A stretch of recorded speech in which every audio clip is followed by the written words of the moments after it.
السلام عليكم ورحمة الله وبركاته. إن الحمد لله نحمده ونستعينه ونستهديه ونستغفره ونتوب إليه ونتوكل عليه ونعوذ بالله من شرور أنفسنا وسيئات أعمالنا من يهده الله فلا مضل له ومن يضلل فلا هادي له.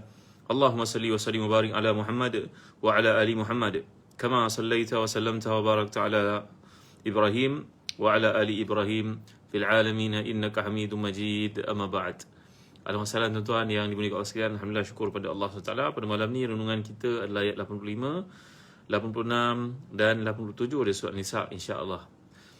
Dan malam ni saya nak bawa kepada tuan-tuan kisah seorang sahabat yang pernah memberi salam kepada Nabi SAW. Nabi memberi salam kepadanya, tetapi beliau tidak menjawab salam Nabi sebanyak 3 kali. Mengapa tuan-tuan?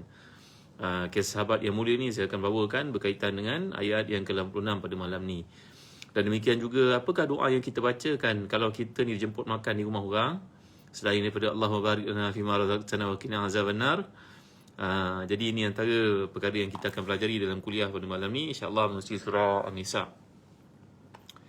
Baik, bagi tuan-tuan yang memiliki tafsir Ibn Kathir, tolong rujuk pada jilid yang kedua, muka surat ke 496. Bagi mereka yang memiliki tafsir Ibn Kathir, tolong buka jilid yang kedua, muka 496. A'udzu billahi minasyaitonir rajim. Man yashfa' syafa'atan hasanatan yakul lahu nasibun minha wa man yashfa' syafa'atan sayyi'atan yakul lahu kiflun minha wa kana Allahu 'ala kulli syai'in muqita. وَإِذَا هُيِّيتُم بِتَحِيَّةٍ فَحَيُّوا بِأَحْسَنَ مِنْهَا أَوْ رُدُّوهَا إِنَّ اللَّهَ كَانَ عَلَى كُلِّ شَيْءٍ حَسِيبًا. اللَّهُ لَا إِلَهَ إِلَّا هُوَ لَيَجْمَعَنَّكُمْ إِلَى يَوْمِ الْقِيَامَةِ لَا رَيْبَ فِيهِ وَمَنْ أَصْدَقُ مِنَ اللَّهِ حَدِيثًا. صدق الله العظيم. Ayat 85, 86, 87 dari surah An-Nisa. Barang siapa yang berikan syafaat yang baik, nescaya dia akan mendapat pahala daripadanya. Dan barang siapa yang berikan syafaat yang buruk, nescaya dia akan memikul bahagian dosa daripadanya. Allah Maha berkuasa atas segala sesuatu. Apabila kamu dihormati dengan satu penghormatan, maka balaslah penghormatan itu dengan apa yang lebih baik. Atau balaslah dengan serupa, sesungguhnya Allah memperhitungkan segala sesuatu. Allah tiada ilah yang berhak diibadah kepadanya selain daripada dia. Sungguhnya Allah akan mengumpulkan kamu pada hari kiamat yang tiada keraguan padanya, dan siapakah yang lebih benar perkataannya daripada Allah Subhanahu Wa Taala. Semalam kita dah bincang tentang kewajipan umat Islam untuk menjalankan perintah jihad di jalan Allah, dan jihad tu ada berbagai-bagai skop, berbagai-bagai bentuk, telah saya huraikan semalam tuan-tuan dimuliakan Allah sekalian.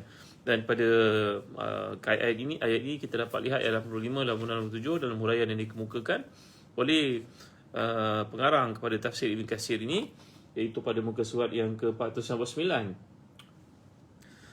Barang siapa yang berikan syafaat yang baik, maka dia akan mendapat pahala daripadanya, iaitu barang siapa yang menjalankan sesuatu mengenai kebaikan, saya dia akan mendapat bahagian dalam hal itu. Sebaliknya, wa may yashfa' syafa'atan sayyi'atan yakul lahu kiflun minha, siapa yang memberi syafaat yang buruk, saya dia akan mendapat bahagian dosa daripadanya, iaitu dia akan dapat dosa dari perkara yang dilakukannya dan diniatkannya. Dalam satu hadis sahih bahawasanya Nabi SAW pernah bersabda, Ishfa'u tu'jaru wa yaqdillahu ala lisan nabihi ma sya'. Berikanlah syafaat, nescaya kamu akan diberikan balasan. Allah memutuskan apa yang dikehendaki melalui lisan nabinya. Mujahid bin Jabir rahimahullah alaihi berkata, ayat ini turun berikutan bantuan terhadap orang lain. Al-Hasan al-Basri berkata, pada ayat ini Allah berfirman, man yashfa', siapa yang berikan bantuan, dan dia tidak berfirman man yushfa', siapa yang dibantu. Jadi wa kana Allahu ala kulli syai'in muqita, Allah Maha berkuasa atas segala sesuatu. Kata Ibn Abbas, Atiyah, Qatada dan juga Ma'thar al-Warraq berkata muqita bererti menjaga. Mujahid lantas berkata Maha menyaksikan, sedangkan dalam ayat lain dia berkata Maha memperhitungkan. Ad-Dhahab berkata al-muqit, iaitu Allah Maha pemberi rezeki. Ibn Abi Hatim berkata, ayahku menuturkan kepadaku seorang lelaki menceritakan kepada kami daripada Abdullah bin Rawaha, bila dia ditanya tentang firman Allah, wa kana Allahu ala kulli syai'in muqita, maka beliau menjawab, Allah Maha membalas segala manusia mengikut kepada tingkatan amalannya. Jadi ayat ini menceritakan tentang keperluan kita dalam hidup ni buat ihsan tuan-tuan kepada orang. Sebab antara wasiat Nabi kita SAW tak kala sampai di Madinah, afshus salam wa at'imu ta'am wasilul arham wasallu bil laili wan nasu niyam tadkhulu jannata rabbikum bisalam. Berilah salam dan kemudian beri makan kepada orang. Jalinlah silaturahim dan bangunlah salat malam. Sekiranya bangunlah salat malam ketika orang semua tidur, maka kamu akan masuk ke dalam syurga Tuhanmu dengan penuh kebaikan, dengan penuh kemudahan. Tak kala manusia dalam keadaan hiruk pikuk, susah payah, kesulitan pada hari mahsyar nanti, kamu akan masuk syurga dengan mudah dengan sebabkan 4 perkara yang telah kamu lakukan tadi. Jadi ayat ini menceritakan kepada kita tentang keperluan untuk buat ihsan kepada orang, tuan-tuan. Buat yang terbaik.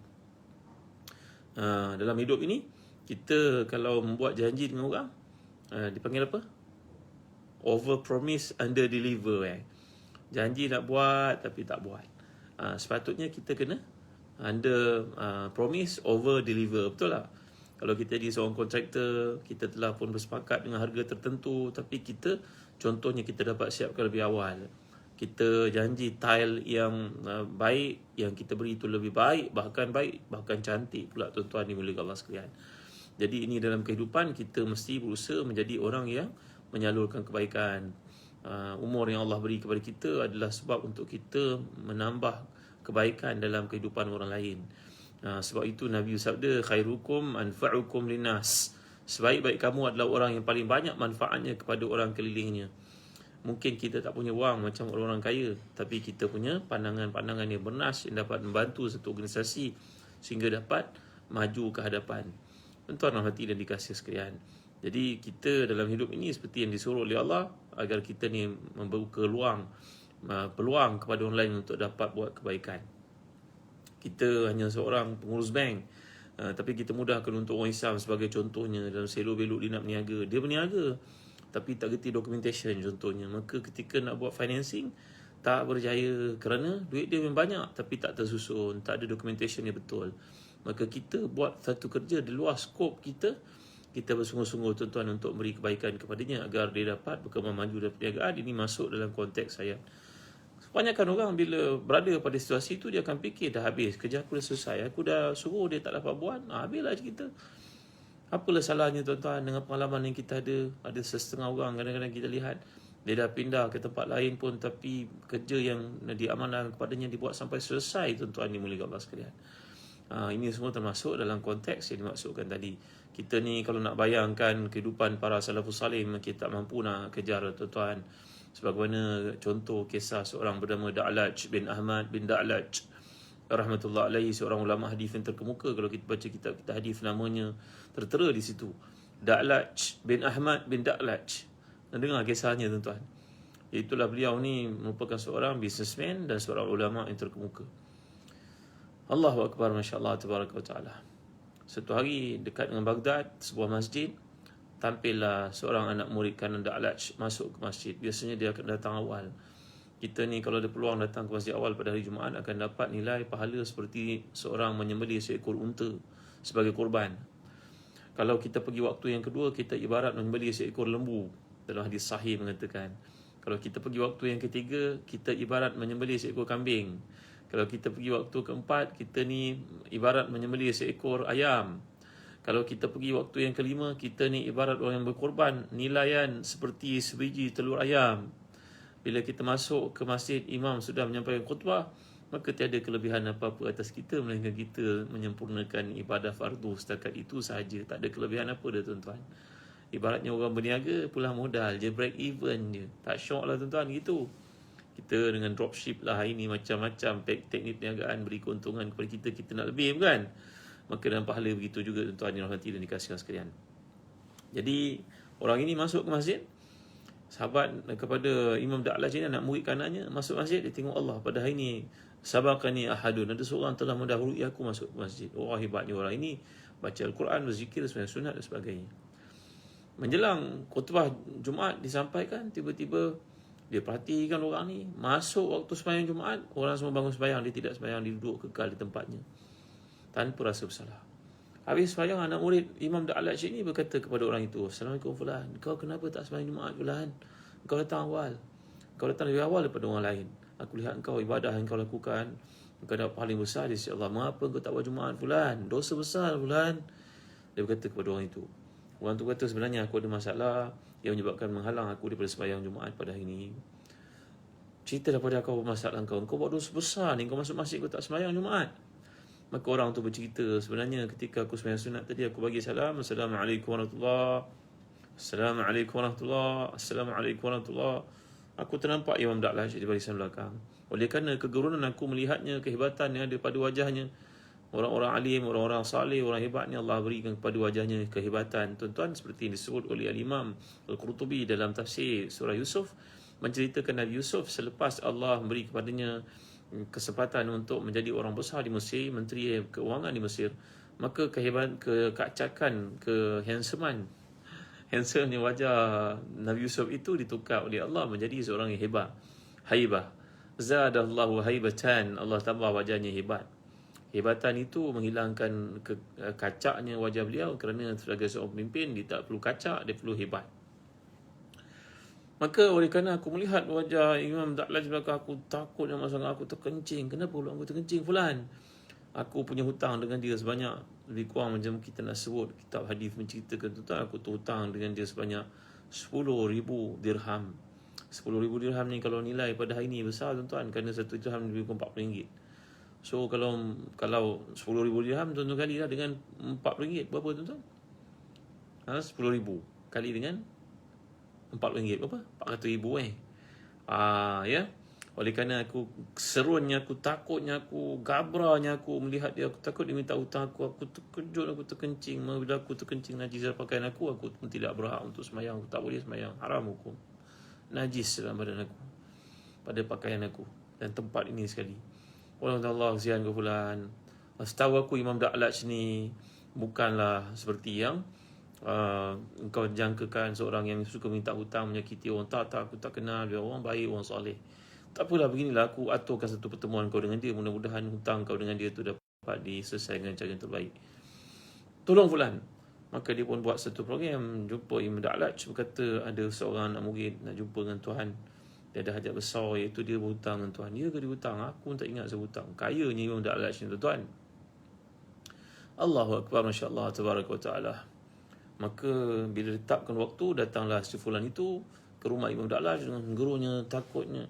Maka Imam Da'laj berkata, kau hutang aku fulan? Ya, makan. Berapa hutang kau dengan aku? Diam dia tuan-tuan dulu nasihat. Banyak hutangnya. Maka akhirnya tuan-tuan hati dan dikasihan, Allahu Akbar, Masya Allah, Tabaraka wa Ta'ala, La ilaha illallah, Muhammad Rasulullah. Aku hutang imam banyak ni. Maka Imam Da'laj berkata kepada khadamnya, ayo tolong bawakan aku sejumlah wang. Maka Imam Da'laj berkata kepadanya, hutang kau dengan aku itu halal, dan aku tambah lagi sejumlah ini untuk engkau bayar hutang-hutang kau lain. Kau ada hutang yang lain kan? Allah, ini ihsan yang luar biasa tuan-tuan dimuliakan Allah sekalian. Dah menghalalkan hutang sebanyak ratusan ribu, bagi lagi sejumlah untuk bayar hutang-hutang yang lain lagi.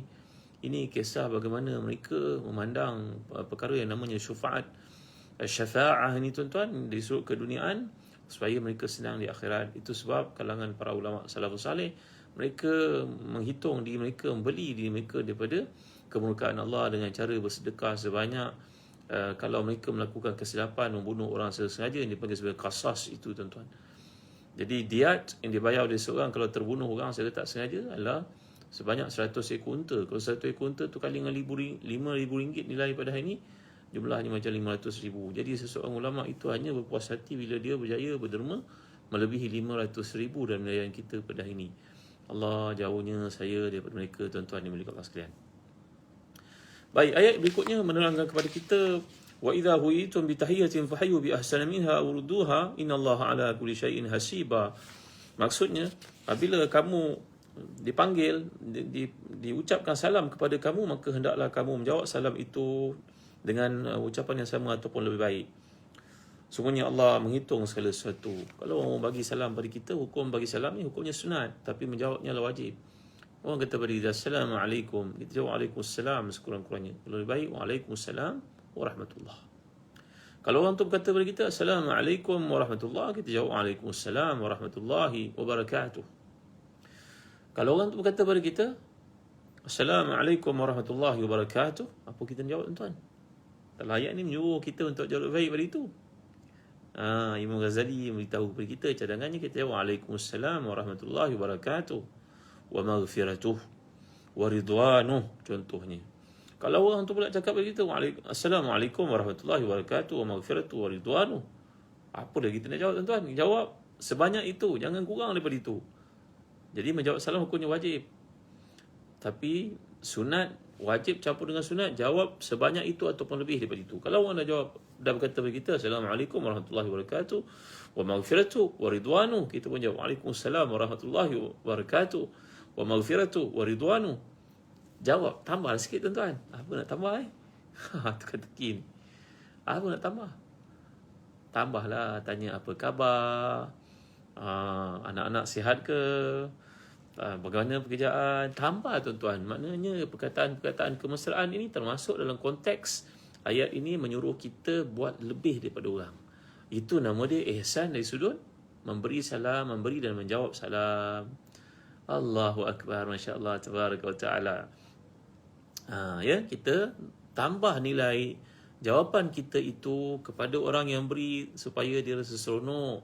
Tanyalah open question, tuan-tuan. Jangan tanya soalan yang pelik, yang susah orang nak jawab. Itu namanya ihsan dari sudut menjawab salam. Pernah berlaku dalam satu kisah yang dikemukakan dalam hadis seorang sahabat nama Sa'ad bin Ubadah. Sahabat yang terkemuka ini yang terlibat dalam Bai'atul Aqabah, punya peranan besar. Bahkan ketika para sahabat berbeza pandangan siapakah yang layak mengganti Rasulullah bila Rasulullah wafat, mereka bertemu di Saqifah Bani Sa'idah di Madinah, itu yang dianggap sebagai parlimen orang-orang Madinah. Nanti kalau tuan-tuan ada peluang, tuan-tuan pergi ke umrah, pergilah dengan kami Zazen Travel. Saya akan tunjuk tuan-tuan, bawa tuan-tuan ke taman tempat di situlah dahulu tempat Nabi dan para sahabat kalau ada urusan penting untuk bertemu, bincang, untuk pergi perang Badar, Uhud dan sebagainya. Bahkan selepas Nabi wafat pun ia menjadi tempat persidangan orang Arab untuk membuat keputusan-keputusan penting. Ingat umrah, ingat Zazen Travel. Jemput bersama dengan kami, insya-Allah. Perjalanan bukan sekadar umrah, tapi umrah penuh tarbiyah. Maka Sa'ad bin Ubadah ni antara sahabat yang telah dilantik oleh penduduk Ansar, oleh golongan Ansar untuk menggantikan Rasulullah SAW, nak menunjukkan kemuliaan, kedudukan darjatnya di sisi para sahabat Nabi ridwanullahi alaihim ajma'in. Jadi Sa'ad bin Ubadah ni yang kaya, yang saya pernah cerita pada tuan-tuan, yang pernah satu ketika bersama dengan rombongan, mereka berdoa kepada Allah, Allah kirimkan untuk mereka dan kelaparan itu seekor ikan paus yang besar hadir untuk mereka makan. Mereka kelaparan yang amat sangat baru itu. Saya pernah cerita pada tuan-tuan. Beliau dan anaknya bernama Qais bin Sa'ad bin Ubadah. Jadi Sa'ad bin Ubadah ni Nabi pernah hadir ke rumahnya, menziarahinya. Nabi bagi salam, dia tidak jawab, tuan-tuan. Assalamualaikum, tak ada jawapan. Assalamualaikum warahmatullahi, tak ada jawab. Assalamualaikum warahmatullahi wabarakatuh. Nabi pun beredar, kerana dalam hidup ini nanti kita ada peluang kita belajar surat Nur. Bagi salam ni 3 kali ya.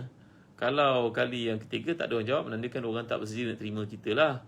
Janganlah apa kita pengintai pula, ada si fulan kat dalam ni tak jawab. Dia ketuk pintu, tendang pintu pula. Tak boleh, tuan-tuan, ni haram kita menyakiti orang. Jadi kalau kita bagi salam, orang tak jawab, menandakan orang tak bersedia nak terima kita. Mungkin penat, mungkin tak dengar, mungkin tertidur dan sebagainya. Kecuali lah kalau rumah itu rumah anak kita, rumah abang kita, kakak kita yang dia tak akan semarah kalau kita masuk, kawan baik kita, itu lain perkaranya. Tapi kalau orang yang tak ada hubungan rapat macam tu, tak boleh kita menceroboh, hukumnya haram, tuan-tuan. Maka bila Nabi SAW kepadanya 3 kali tak jawab, Nabi pun beredar, dia pun keluar. Rasulullah SAW, kenapa tak ada aku dengar jawapan salam pun? Nabi tanya, wahai Rasulullah, kami jawab salam Nabi, tapi kami jawab perlahan.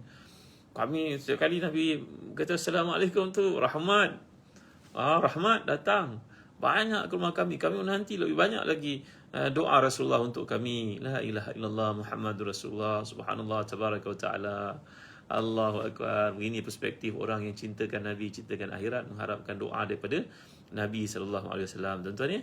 Jadi Sa'ad bin Ubadah ni juga pernah Nabi hadir ke rumahnya. Dia seorang hartawan yang budiman, dermawan, seorang yang suka bagi orang makan.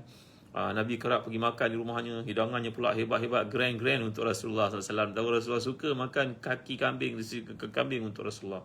Tahu Rasulullah suka makan bahagian disediakan untuk Rasulullah SAW. Allahu Akbar, Masya Allah, Tabaraka wa Ta'ala. Dan Nabi menganjurkan kepada kita, kalau kita pergi makan rumah orang yang baik seperti itu, ada satu doa yang saya nak ajar tuan-tuan untuk bacakan ni. Kalau setakat Allahumma barik lana fima razaqtana wa qina azabannar, bagus. Bismillahirrahmanirrahim, bagus. Bismillahirrahmanirrahim. La yadhurru ma'a ismihi syai'un fil ardi wala fis sama'i wa huwas samiul bagus. Yalah, kadang kita nak makan takut makanan tu telah disiapkan lebih awal, mungkin ada lalat hinggap dan sebagainya. Lagi satu doa Nabi anjurkan, bila orang salih datang kita jemput, kita makan di rumahnya tuan-tuan, amalkanlah baca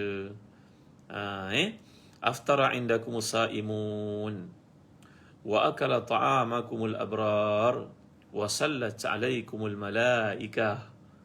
Apa maknanya? Sekejap lagi saya sebutkan. Sebelum terlupa tuan-tuan, marilah sama kita gunakan birkah Habatus Sauda, kerana kuliah ni tajuk Azan Travel. Marilah sama kita gunakan tuan. Ini disebut dalam hadis Nabi sebagai satu bijirin kebaikan, keberkatan, dan Nabi menjamin bagi yang menggunakannya secara istiqamah, padanya adalah penjagaan daripada semua penyakit melainkan kematian. Macam ni dah siap proses, alhamdulillah, mudah untuk kita gunakan. Kalau minyak payah untuk kita gunakan ataupun bijirin mungkin tak semua tekak bawah 5, tapi kalau macam ni senang untuk ditelan. Bismillah.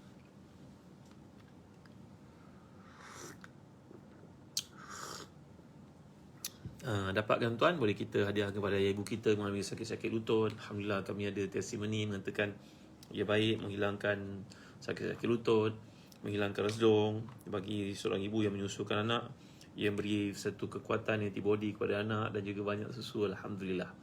Mari kita gunakan birkah Habatus Sauda untuk memenuhi satu sunnah yang Nabi anjurkan kepada kita dari makanan yang baik-baik. Baik, kembali kita kepada sabda Nabi tadi. Bila kita makan di rumah seseorang yang soleh, orang baik, kita doakan untuknya. Aftara indakumus saimun wa akala ta'amakumul abrar wa sallat alaikumul malaikah. Ini cerita Nabi hadir di rumah Sa'ad bin Ubadah yang saya ceritakan tadi, sahabat yang sangat hebat, seorang ahli dermawan, seorang yang soleh, yang Nabi cinta kepadanya, Nabi mendoakan kebaikan untuknya. Dan beliau juga di antara sahabat yang pernah berkata kepada Rasulullah, kalau Rasulullah SAW menginginkan kami akan pergi bersama Rasulullah dengan Allah SWT untuk berjuang untuk Islam, walaupun tempat yang Nabi pergi itu tempat yang sulit, walaupun di lautan api, walaupun dia ke mana pun, kami tetap akan harungi bersama dengan Rasulullah SAW. Ini Sa'ad bin Ubadah, antara sahabat yang punya besar pengorbanan dalam Islam, banyak kebaikan dan keberkatan dalam hidupnya. Sa'ad bin Ubadah ni seorang yang sangat kaya, tuan-tuan ni mulia Allah sekalian. Jadi jangan lupa bila kita makan dengan orang, aftara indakumus saimun wa akala ta'amakumul abrar wa sallat alaikumul malaikah. Maksudnya, berbuka puasa bersama kamu adalah orang-orang yang saleh yang berpuasa, yang makan makanan kamu semua orang baik-baik, dan malaikat mendoakan untuk kamu. Ini merupakan doa kita kepada orang yang membuat jamuan, tuan-tuan. Kita amalkan. Ini sunnah Nabi SAW. Kalau kita tahu, lepas ni kita amalkan. Ini adalah doa yang Nabi anjurkan bila kita menghargai usaha orang beri orang lain makan, sallallahu alaihi wasallam. Baik, jadi kembali kepada kisah ni tadi, bahawa bila orang bagi salam pada kita, wajib menjawab. Hukum bagi salam adalah sunat dan jawabnya adalah wajib, melainkan ketika seorang itu dalam keadaan seorang itu sedang mandi sebagai contohnya. Contohnya seorang itu sedang buat kerja, hukum bagi salam pada waktu itu makruh. Kerana dalam hadis mengatakan, dalam kaedah fiqah yang meletakkan, al-syaghil al-masyghul la yushghal. Orang yang sedang sibuk jangan kita sibukkan. Orang tengah sembahyang tak payah bagi salam lah, tuan-tuan. Orang tengah kuliah, kita Assalamualaikum, kuat dengan tuan guru yang sedang menyampaikan kuliah pun terkejut dengan suara kita. Jadi kalau kita hadir orang sedang kuliah, tak payah bagi salam lah. Masuk dan diam, dengar kuliah tersebut. Lebih utama daripada kita bagi salam. Orang sedang sembahyang, memang kita tak patut bagi salam lah. Orang nak bilik air sebagai contohnya, kita tahu tuan rumah tu ada bilik air, dengar dia sedang mandi, kita pun bagi salam kuat-kuat. Dah kelang kabut dia nak menjawabnya, tuan-tuan, di dalam bilik air. Jadi ni adalah ajaran Islam. Dan seindah-indah perkataan yang diungkapkan itu, Assalamualaikum warahmatullahi wabarakatuh. Assalamualaikum warahmatullahi wabarakatuh. Cuma dalam sembahyang yang diajar Nabi, Assalamualaikum warahmatullahi wabarakatuh. Assalamualaikum warahmatullahi wabarakatuh. Itu kita belajar daripada kitab Bidayatul Hidayah. Sekat itu ni anjur Nabi SAW. Namun demikian tidak menjadi masalah kalau kita nak mengucap penuh. Assalamualaikum warahmatullahi wabarakatuh. Assalamualaikum warahmatullahi wabarakatuh. Tak ada masalah. Tapi yang Nabi anjurkan setakat Assalamualaikum warahmatullahi. Dalam penutup sembahyang kita, iaitu kita bagi salam kiri kanan kita kepada para malaikat dan sekalian hadirin yang ada dalam rumah kita, dalam masjid kita dan sebagainya. Dalam Islam diajar kita, di sini disebut oleh Imam Ibn Katsir, kalau kamu berada bersama dengan ahli zimmi, biar dia yang mulakan salam pada kamu. Zimmi ini maknanya orang yang duduk dalam negara Islam tapi dia tidak masuk Islam, tak ada hidayah untuknya lagi, maka dia orang baik. Dia kadang-kadang dia sebut insya-Allah, alhamdulillah, dia sebut begitu tuan. Kadang-kadang dia telefon, assalamualaikum warahmatullahi, fasih daripada orang Arab bercakap, rupanya bukan Islam. Orang yang begini, kalau dia ucap salam pada kita, kalau kita berjumpa dengan dia, kita tunggu dia bagi salam dahulu, barulah kita menjawab salam. Kerana ada kebarangkalian, kalau kes di zaman Nabi SAW, iaitulah orang Yahudi membagi salam kepada Nabi, Assalamualaikum. Assalamualaikum ni berarti mati kamu. Maka Nabi menjawab, Waalaikum, kamu juga akan mati. Ketika diucapkan demikian oleh Yahudi Harbi itu, makna penentang Islam yang zahirnya nampak baik kepada Nabi, tapi hatinya memendamkan kebencian dan juga keingkaran pada Islam, dia mengatakan perkara-perkara yang buruk pada Nabi dan orang Islam. Assalamualaikum, mati engkau wahai Muhammad. Ini kata-kata orang Yahudi.